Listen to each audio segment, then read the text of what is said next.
नमस्कार दोस्तों, UP triple SC से मुख्य सेविका भर्ती को लेकर बात करेंगे। भर्ती के रिज़ल्ट को लेकर क्या आज इंतज़ार होगा समाप्त या कहीं कि स्टे हटने को लेकर, क्योंकि स्टे हटते ही आप लोगों का परिणाम जारी हो जाएगा, ऐसा आयोग के द्वारा भी आश्वासन दिया गया है।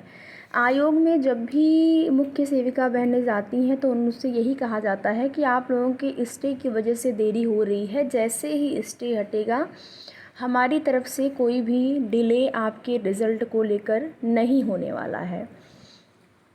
तो आज होने वाली सुनवाई निर्णायक सुनवाई साबित हो सकती है, इसकी संभावना बहुत ज़्यादा है, क्योंकि अधिकारियों के द्वारा आश्वासन भी इस चीज़ को लेकर दिया गया है।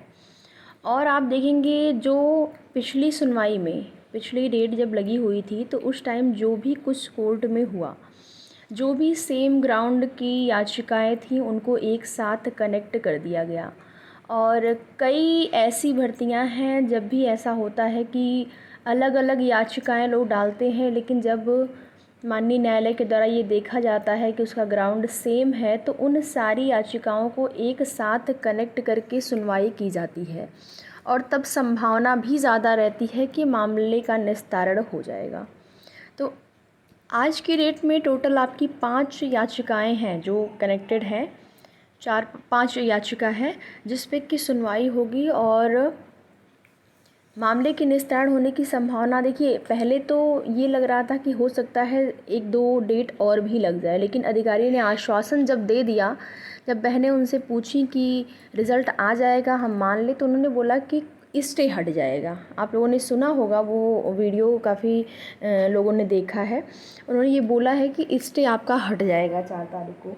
चूँकि वहाँ पर बहनों ने कहा कि लिखित रूप में कोई आश्वासन दिया जाए, लिख कर दिया जाए, तो देखिए अधिकारी लोग लिख कर नहीं देते हैं कोई भी चीज़ें जब तक कि पूरी ऑफिशियल मीटिंग वगैरह करा के वो चीज़ें क्लियर नहीं हो जाती हैं। देखिए, कोई रिज़ल्ट भी आना होता है तो ऐसा तो नहीं कि पहले से रिज़ल्ट के लिए नोटिस दे देते हैं कि आज रिज़ल्ट आएगा, ऐसा तो होता नहीं है, या फिर 4 दिन बाद रिज़ल्ट आएगा। जब सारी चीज़ें क्लियर होती हैं तो रिज़ल्ट ही आपका डायरेक्ट आ जाता है पहले से। हाँ, कुछ सोर्सेज होते हैं जहाँ से जानकारियाँ मिल जाती है तो आप लोगों को बता दिया जाता है, लेकिन अधिकारी लोग लिखित रूप में नहीं देते हैं जब तक कि वो बिल्कुल क्लियर ना हो जाए।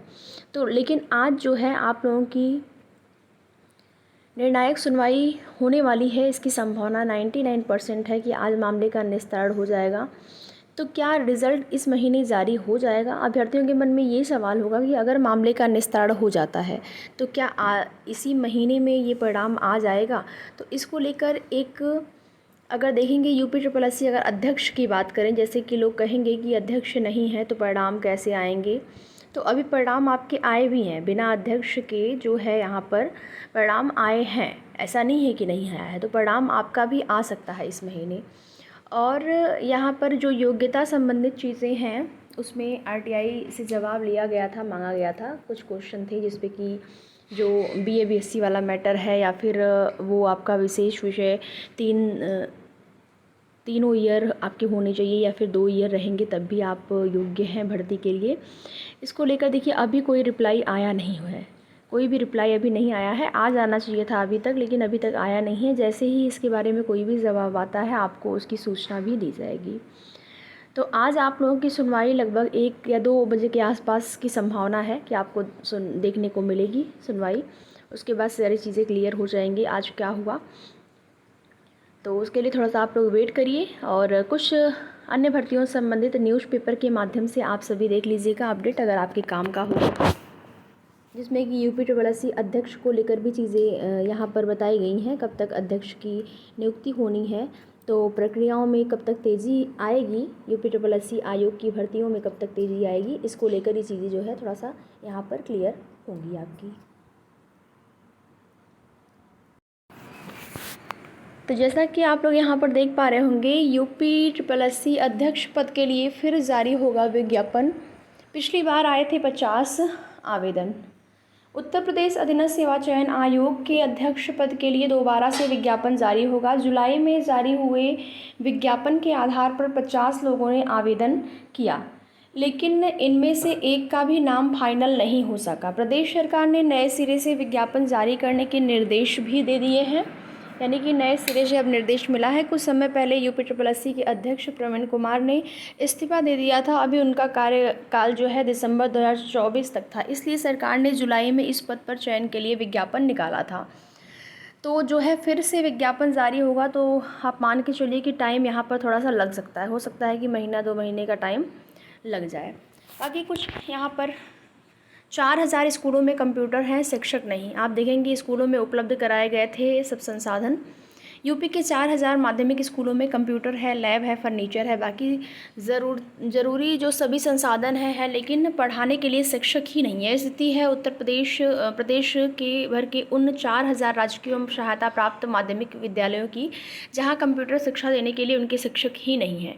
तो ये स्थिति है, टीचर नहीं है, फिर भी देखेंगे भर्तियों के विज्ञापन जो है वो नहीं आ रहे हैं। भर्ती परीक्षाओं से खत्म होगा निजी एजेंसियों का काम।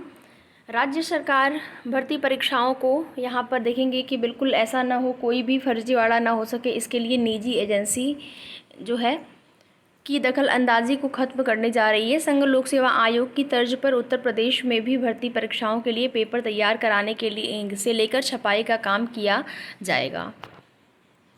तो इससे जो है सेंधमारी ख़त्म होगी। जो भी पेपर लीक जैसे मैटर सामने आ रहे हैं, धांधली करने वाले लोग, और इसमें गोपनीय रखी जाएगी, प्रक्रियाओं को गोपनीय रखा जाएगा। शिक्षक भर्ती के अभ्यर्थियों ने मंत्री का आवास घेरा। कैबिनेट मंत्री आशीष पटेल के आवास के बाहर 69,000 शिक्षक भर्ती के अभ्यर्थियों ने अपनी मांगों को लेकर मंगलवार को धरना प्रदर्शन किया। 69,000 शिक्षक भर्ती अभ्यर्थियों ने घेरा मंत्री आशीष पटेल का आवास। अभ्यर्थियों ने कहा जल्द नियुक्ति दी जाए, दागी अधिकारी हटाए जाएं। मंत्री को सौंपा ज्ञापन, न्याय पाने तक संघर्ष जारी रखने का ऐलान।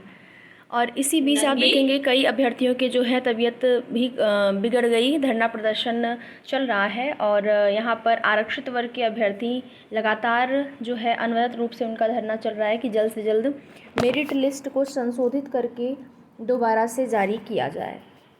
शासन सरकार की तरफ से कार्य भी चल रहे हैं। अधिकारियों के द्वारा आश्वासन दिया जा रहा है कि किसी के भी साथ अन्याय नहीं होगा।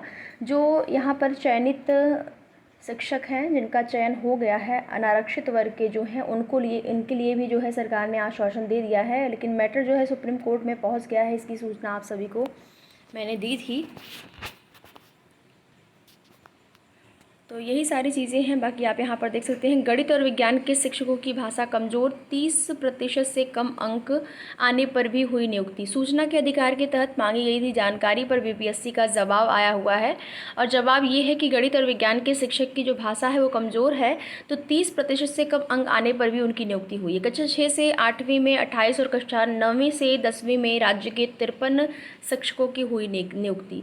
तो इस प्रकार से 30% से कम अंक पर जो है ये आरटीआई का जवाब, राइट टू जो है इन्फॉर्मेशन के तहत इनसे सूचना के अधिकार के तहत सूचनाएं यहाँ पर मांगी गई थी और ये जवाब आया हुआ है।